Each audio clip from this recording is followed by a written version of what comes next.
December 25, 1991. The world watched as the Soviet Union, once a global superpower, ceased to exist.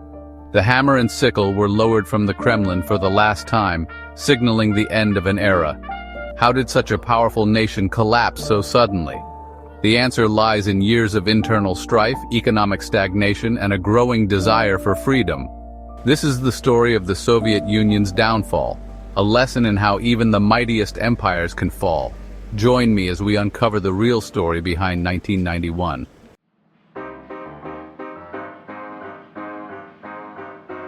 In the 1980s, the Soviet Union looked strong. Military might, nuclear arsenal, and space achievements. But beneath the surface, the economy was faltering and store shelves were empty. The arms race drained resources, while citizens faced shortages and inefficiency. Dissatisfaction grew, and whispers of dissent became harder to ignore. The leadership faced a restless population and a system under strain. In 1985, Mikhail Gorbachev took charge, inheriting a nation on the brink.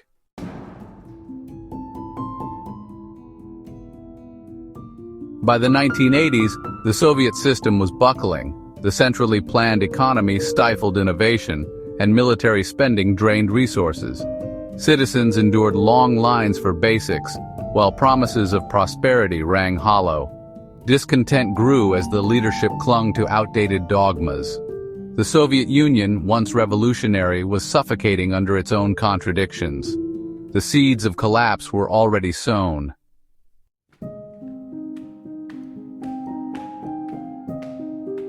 Scarcity defined daily Soviet life. Bare shelves, endless queues for essentials. Western images of abundance fueled resentment, especially among the young. The dream of socialist utopia had become an empire of breadlines. The state demanded loyalty but failed to provide. Cynicism and apathy spread as the regime ignored the growing discontent. The real threat to Soviet power was internal, not external.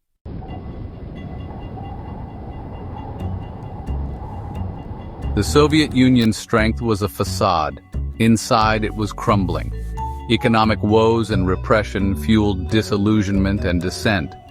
Underground literature and open grumbling signaled a shift. The leadership doubled down on control, but the system slipped away. In 1985, Gorbachev rose to power, hoping to save the Union with reform. His efforts would unleash forces that led to the empire's end.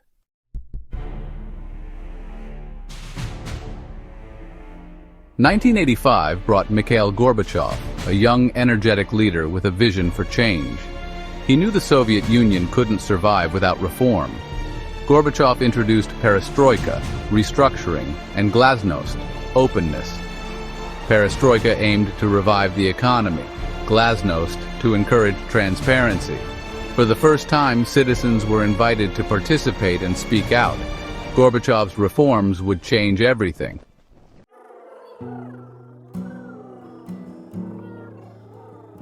Perestroika sought to decentralize control and spark economic freedom. Some embraced change, others, especially hardliners, feared chaos. The reforms exposed deep divisions and proved difficult to implement. Market forces led to shortages and instability, replacing predictability with uncertainty. The old system's collapse left a void filled by anxiety and unrest. The Soviet Union was now a nation in flux.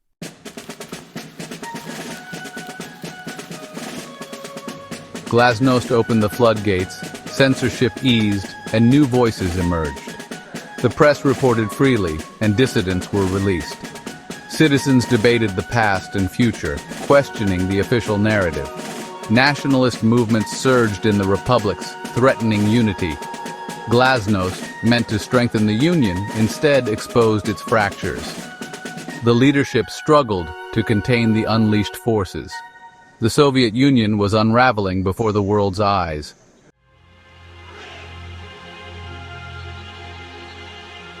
For decades, the Soviet Union had stood as a monolith, a seemingly unbreakable union of republics stretching from the Baltic Sea to the Pacific Ocean. The diverse cultures, languages, and histories of its constituent republics were subsumed under the overarching banner of Soviet identity. held together by the iron grip of the Communist Party and the ever-present threat of force. But beneath the surface of this enforced unity, the embers of national identity had continued to smolder, awaiting the opportunity to reignite. Gorbachev's reforms, intended to revitalize the Soviet system, inadvertently breathed new life into these dormant aspirations for self-determination. Perestroika and Glasnost, while primarily focused on economic and political restructuring, had the unintended consequence of loosening the chains of repression that had long stifled nationalist sentiments. With the specter of censorship receding and the iron grip of the KGB weakening, long-silenced voices began to find their voice, giving expression to the simmering resentment towards Moscow's centralized control. The Baltic states, Estonia, Latvia, and Lithuania, forcibly annexed into the Soviet Union in the aftermath of World War II, became the focal point of this burgeoning nationalist awakening. These small but proud nations, with their distinct languages, cultures, and histories, had never fully accepted their fate as captive republics within the Soviet Empire.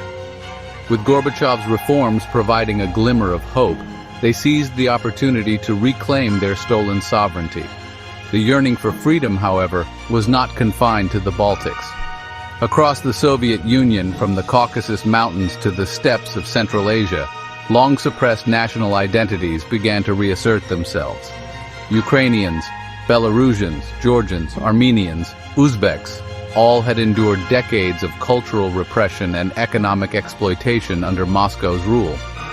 Gorbachev's reforms, intended to save the Soviet Union, had inadvertently opened Pandora's box, unleashing forces that would ultimately lead to its disintegration.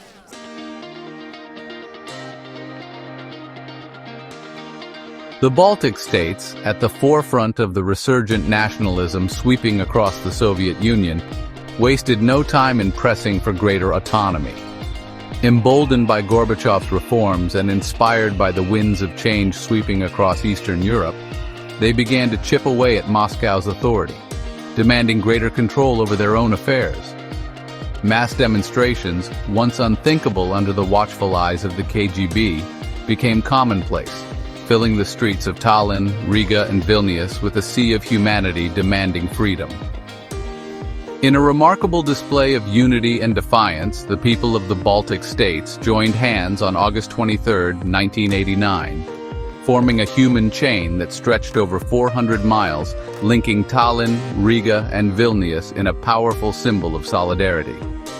This unprecedented demonstration, known as the Baltic Way, sent shockwaves through the Soviet Union and beyond, capturing the world's attention and galvanizing support for the Baltic cause. It was a stark reminder that the Soviet grip on its empire was weakening, that the yearning for freedom could no longer be contained by force or ideology. The Kremlin, caught off guard by the intensity and the speed of the nationalist awakening, found itself struggling to respond. Gorbachev, torn between his desire to preserve the Soviet Union and his commitment to reform, hesitated to unleash the full might of the Soviet military against his own people. The use of force, he knew, would shatter any remaining illusions about the nature of his reforms and risk plunging the Soviet Union into a bloody civil war. As Moscow dithered, the Baltic states grew bolder in their defiance. One by one, they declared their independence from the Soviet Union, their parliaments voting to annul the decrees that had forcibly incorporated them into the Soviet Empire decades earlier. Lithuania led the way in March 1990, followed by Estonia and Latvia in the months that followed. The Soviet Union, once a monolithic empire, was beginning to fracture, its constituent parts asserting their right to self-determination.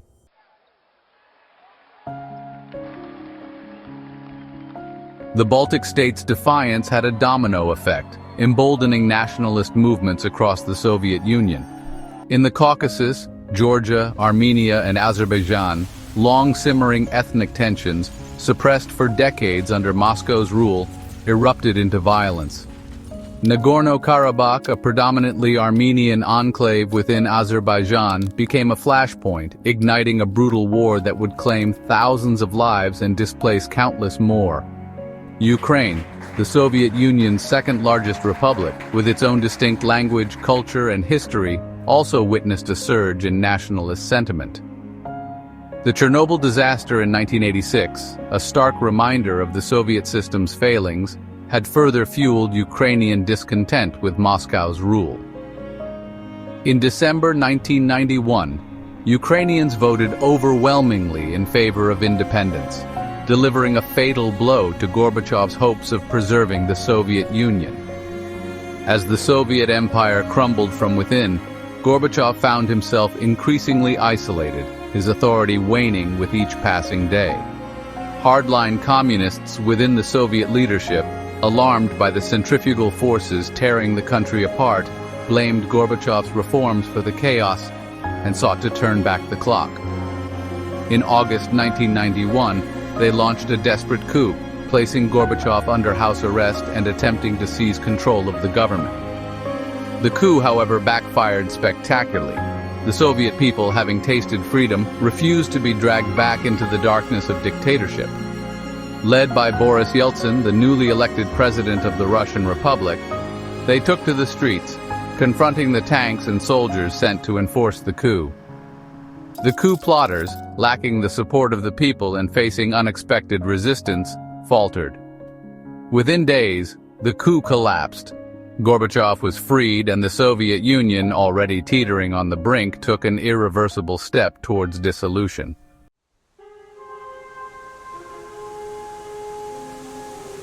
The Soviet Union's grip on its Eastern European satellites had always been tenuous, maintained more by fear and coercion than genuine loyalty. For decades, the people of Poland, Hungary, East Germany, Czechoslovakia, Romania, and Bulgaria had chafed under communist rule, their dreams of freedom and self-determination crushed by the iron fist of the Red Army. But the winds of change sweeping across the Soviet Union, unleashed by Gorbachev's reforms, soon reached gale force beyond the Iron Curtain, threatening to topple the very foundations of Soviet hegemony. The sight of the Baltic states openly defying Moscow, demanding and ultimately achieving their independence, had an electrifying effect on the people of Eastern Europe. If the seemingly unbreakable grip of the Soviet Empire could be loosened on its own periphery, they reasoned, then surely the time was ripe to challenge the legitimacy of their own communist overlords. The message was clear. The Soviet bear was not invincible. It could be resisted and even defeated. The first cracks in the Eastern European bloc appeared in Poland, where the Solidarity movement, led by Lech Walesa, had been waging a nonviolent struggle for workers' rights and political freedom for years. Emboldened by the events in the Soviet Union and facing mounting pressure from both within and outside Poland, the communist government agreed to free elections in June 1989, the first genuinely free elections in Eastern Europe since the end of World War II. The result was a resounding defeat for the communists and a watershed moment in the collapse of communism in Eastern Europe. The Polish example proved contagious. In Hungary, the government began dismantling the Iron Curtain along its border with Austria, allowing thousands of East Germans to flee to the west. In East Germany itself, mass demonstrations erupted, demanding an end to communist rule and the reunification of Germany. The Berlin Wall, once a symbol of Cold War division, was breached on November 9, 1989, as jubilant crowds tore it down brick by brick, effectively ending the Cold War and signaling the imminent collapse of the Soviet Empire.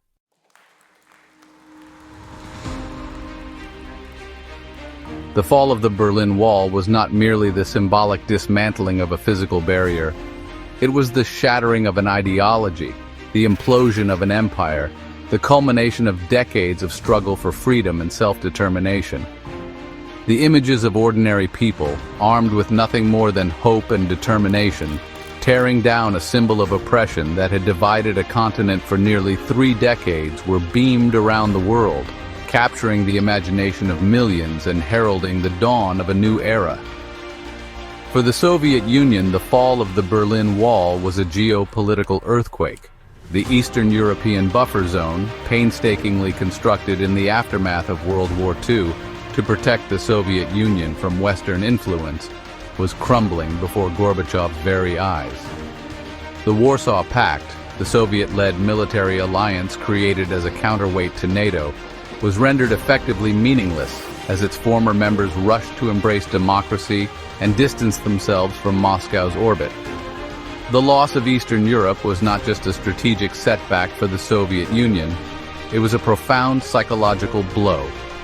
The Soviet Empire, once seemingly invincible, was revealed to be a hollow shell, its authority resting not on the genuine support of its people, but on brute force and the threat of repression. The aura of invincibility that had surrounded the Soviet Union for decades was shattered, replaced by an air of vulnerability and decline. The Kremlin, already grappling with the challenges of economic stagnation, political turmoil, and nationalist unrest within its own borders, was ill-equipped to deal with the rapid disintegration of its empire. Gorbachev, his authority waning by the day, seemed powerless to stop the tide of history from sweeping away the Soviet Union and its socialist experiment. The dominoes were falling, one by one, and the final collapse of the Soviet Union seemed only a matter of time.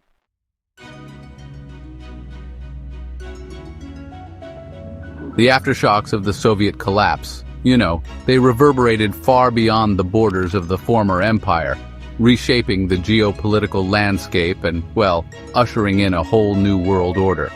The Cold War, which had defined global politics for nearly half a century, came to an abrupt and, honestly, a largely bloodless end, leaving the United States as the sole superpower. Its victory was seen as a testament to the enduring appeal of democracy and free markets.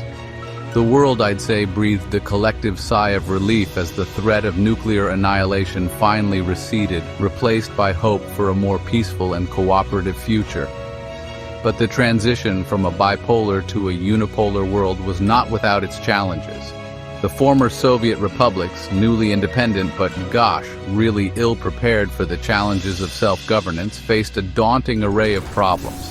Economic collapse, political instability, and ethnic conflict, just to name a few. The transition from communism to capitalism proved to be a painful one, marked by corruption, inequality, and the rise of powerful oligarchs who enriched themselves at the expense of the majority. The collapse of the Soviet Union also had some pretty profound implications for the United States. With the Soviet threat vanished, the U.S. found itself in the, unfamiliar position of being the world's sole superpower, its military and economic might unmatched. This newfound dominance, however, brought with it new responsibilities and, plenty of challenges. The United States was increasingly called upon to play a leading role in global affairs, mediating conflicts, promoting democracy, and upholding the international order. This role, while often necessary, proved to be both costly and controversial, as the U.S. grappled with the challenges of maintaining its global leadership in a rapidly changing world. The legacy of the Soviet collapse, continues to shape the world today. The rise of nationalism, the resurgence of great power rivalry, the spread of democracy, the challenges of globalization, all of these trends have their roots in the events of 1989 to 1991. The fall of the Berlin Wall may have marked the end of the Cold War, but it also marked the beginning of a new era, one characterized by both promise and peril.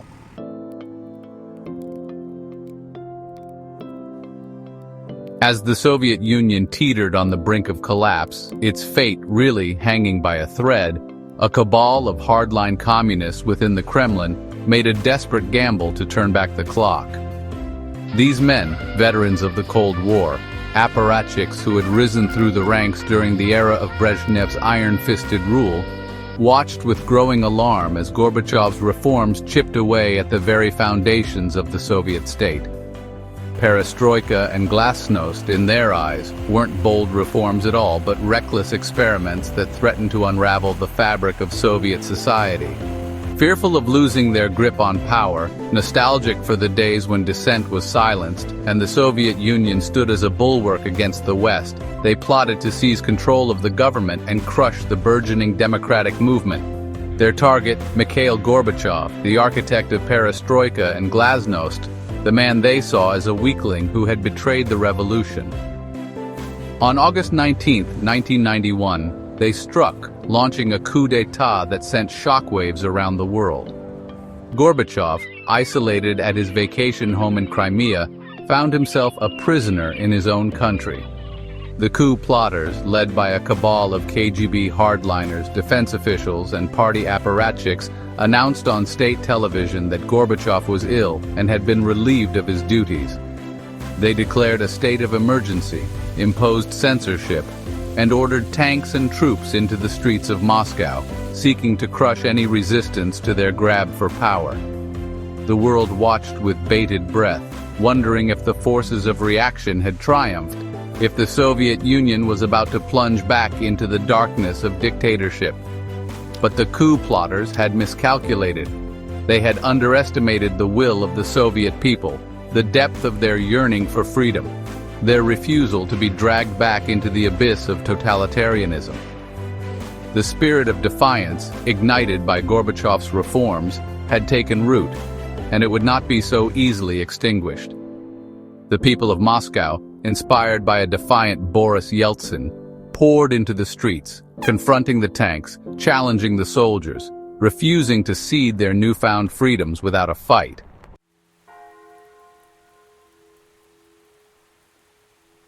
The sight of ordinary citizens facing down tanks, their unarmed courage a stark contrast to the might of the Soviet military machine, was beamed around the world, capturing the imagination of millions and, honestly, galvanizing international condemnation of the coup. The coup leaders, accustomed to ruling through fear and intimidation, seemed taken aback by the ferocity of the resistance, the sheer determination of the people to defend their hard-won freedoms. At the forefront of this popular resistance stood Boris Yeltsin, the charismatic and often unpredictable president of the Russian Republic. Yeltsin, a former Gorbachev ally who had grown increasingly critical of what he saw as the slow pace of reform, seized the moment, rallying the people to his side with fiery speeches delivered from atop a tank outside the Russian parliament building, known as the White House. His words, broadcast on a makeshift radio station, echoed through the streets of Moscow, galvanizing the resistance and exposing the coup leaders' lack of popular support. Ordinary Muscovites, heeding Yeltsin's call to action, transformed the streets around the White House into a fortress of defiance. They erected barricades, armed themselves with whatever they could find, sticks, stones, Molotov cocktails, and prepared to defend their fledgling democracy against the might of the Soviet military. Their courage in the face of overwhelming odds was, honestly, a testament to the transformative power of freedom, the irresistible allure of self-determination. The coup plotters, their initial confidence shaken by the ferocity of the resistance, hesitated. Orders to storm the White House were issued and then rescinded as the military, deeply divided and demoralized, proved reluctant to fire on their own people. The coup, poorly planned and clumsily executed, began to unravel under the weight of its own contradictions. The Soviet Union, once a symbol of totalitarian might, was now a stage for a dramatic showdown between the forces of reaction and the aspirations of its people.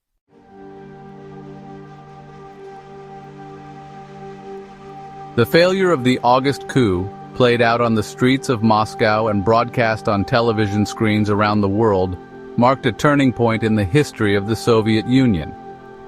It exposed the fragility of the once mighty Soviet state, the hollowness of its ideology, the bankruptcy of its leadership.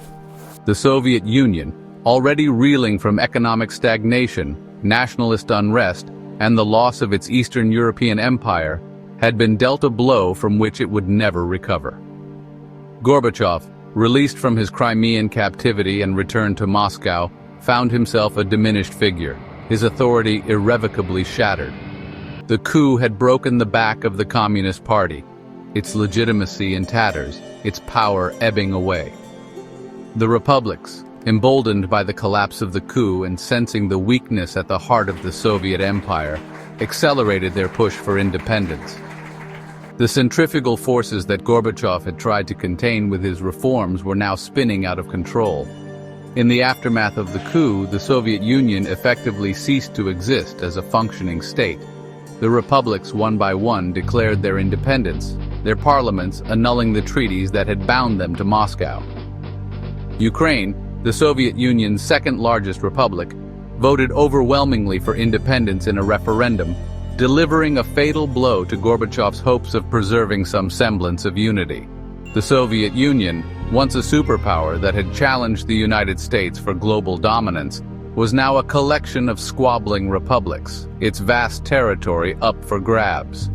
On December 8, 1991, the leaders of Russia, Ukraine, and Belarus met in secret in the Belovezhskaya Pushcha, a nature reserve in Belarus, and signed the Belovezh Accords, formally dissolving the Soviet Union and establishing the Commonwealth of independent states in its place. Gorbachev, sidelined and increasingly irrelevant, had no choice but to accept the inevitable. On December 25, 1991, he resigned as president of a country that no longer existed. The Soviet flag was lowered over the Kremlin for the last time, replaced by the Russian tricolor. The Soviet Union, after 74 tumultuous years, was no more.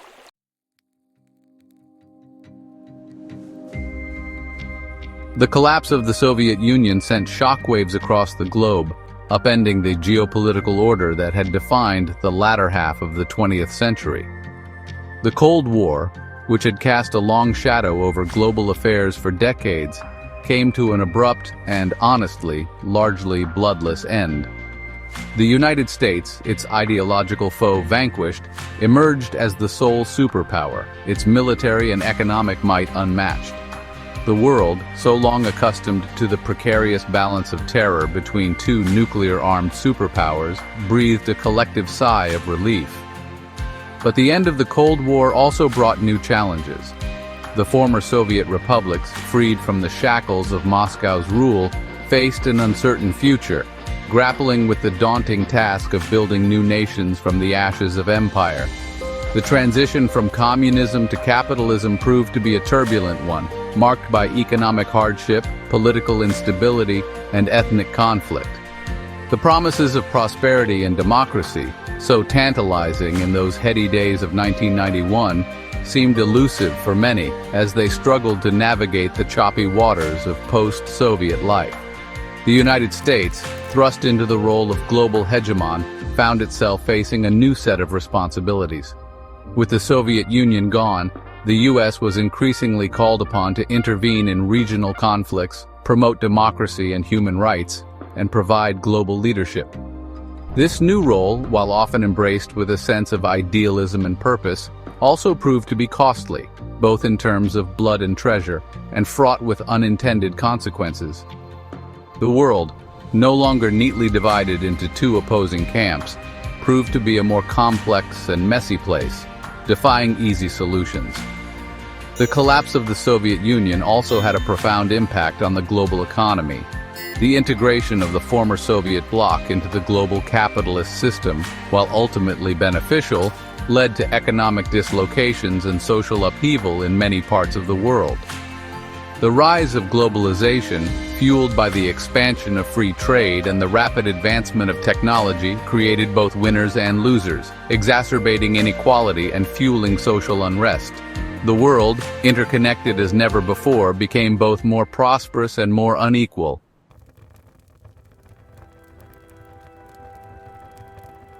The legacy of the Soviet Union's collapse continues to cast a long shadow over the 21st century.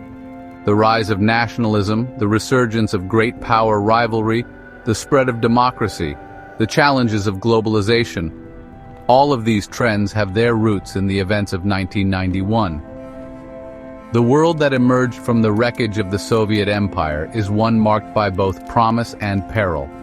A world grappling with the ghosts of the past as it navigates the uncertainties of the future.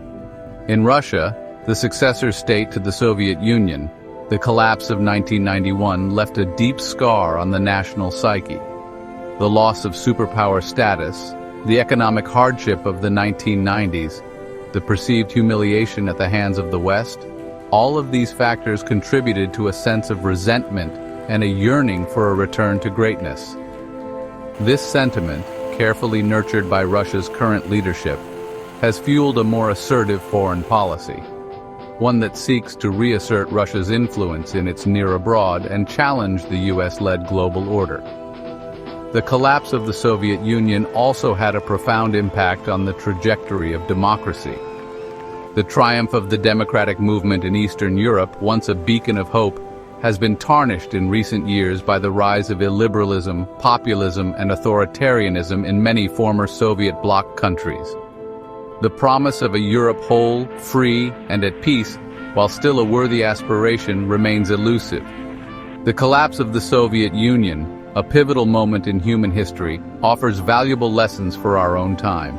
It reminds us that even the most powerful empires are not immune to the forces of change, that ideology is no substitute for good governance, and that the yearning for freedom and self-determination is a powerful force that cannot be suppressed forever. It also reminds us that the transition from one era to the next is rarely smooth or predictable, that unintended consequences abound, and that the future is never predetermined.